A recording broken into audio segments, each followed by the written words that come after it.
The words hit like a fist to the gut. I can replace you in 24 hours. Sarah's voice, sharp and venomous, lingered in the air of our cramped apartment, the echo bouncing off the peeling wallpaper. Her eyes, usually warm like honey, glinted with a cold defiance I'd never seen before. I stood frozen, my pulse hammering in my ears, the takeout containers on the coffee table forgotten. It was just a stupid argument about dishes of all things until she hurled that grenade. My jaw tightened. Prove it, I said, my voice low, daring her to cross a line we could never uncross. The silence that followed was suffocating, thick with the weight of 6 years together.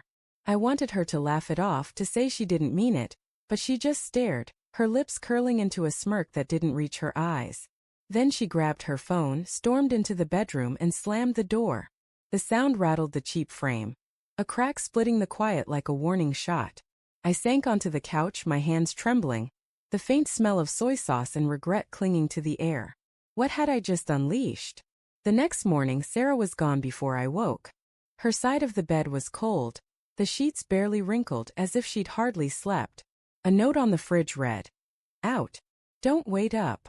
My stomach churned. I told myself it was nothing. She was just cooling off at her sister's, maybe grabbing coffee with a friend. But her words from last night gnawed at me, relentless like termites in the walls of my mind. Replace you. Could she? Would she? I shook it off, splashing cold water on my face, the mirror reflecting my bloodshot eyes and unshaven jaw. I was overreacting. She loved me, didn't she? Work was a blur. The hum of the office printer, the clack of keyboards, the bitter tang of burnt coffee. All of it faded into a dull roar as my phone stayed silent. No texts, no calls. By noon I couldn't stand it. I opened her Instagram, something I rarely did. Her story was a photo of a cocktail, neon pink, captioned, "New vibes, new nights."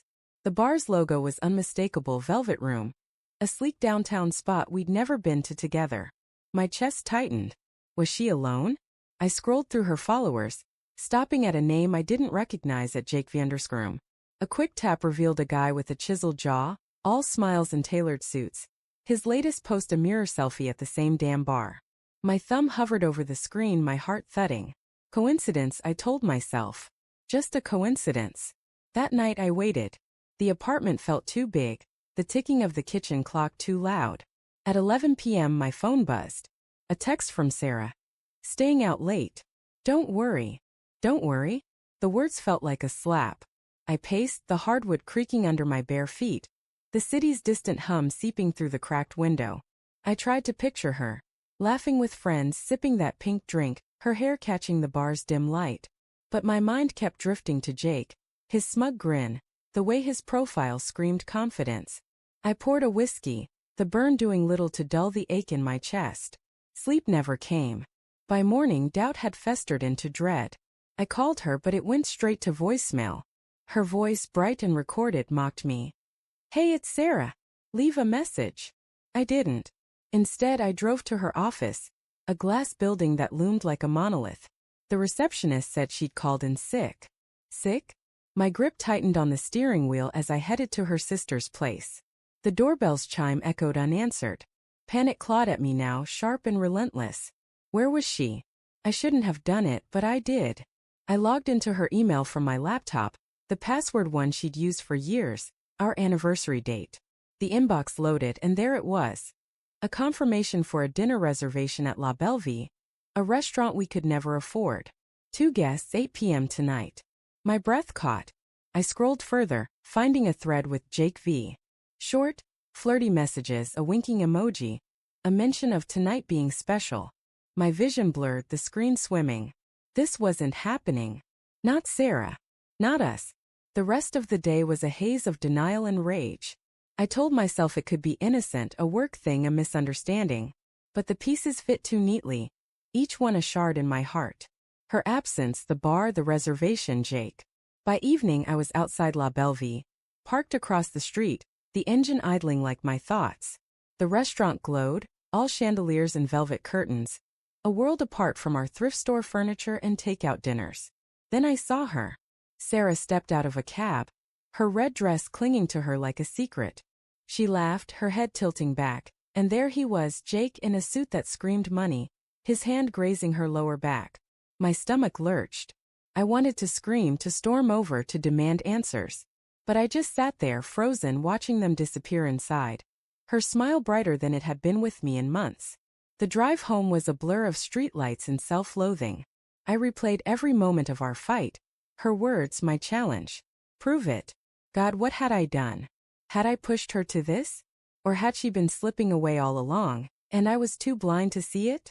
The apartment was a tomb, her scent, lavender and vanilla, still lingering on the couch. I sank to the floor, my hands in my hair, guilt and anger warring inside me. I loved her. I hated her. I hated myself.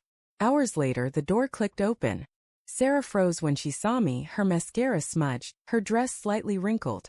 "You're up," she said, her voice flat like she was stating the weather. I stood, my throat tight. "Where were you?"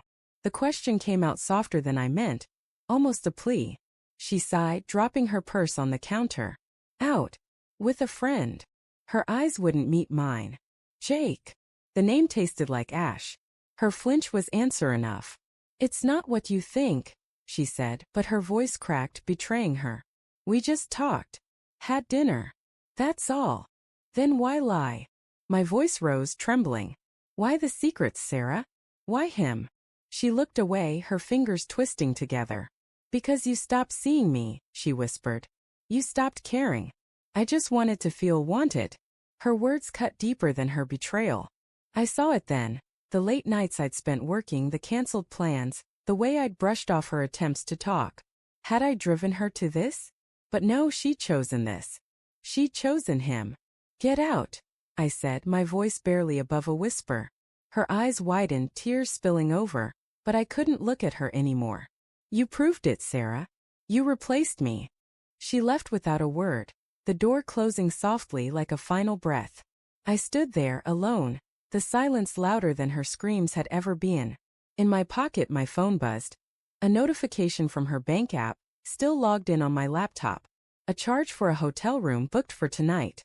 For two. I sank to the couch, the whiskey bottle still open, and laughed, a hollow broken sound. She'd won her bet. In less than 24 hours she'd shattered everything. And the worst part? I still loved her.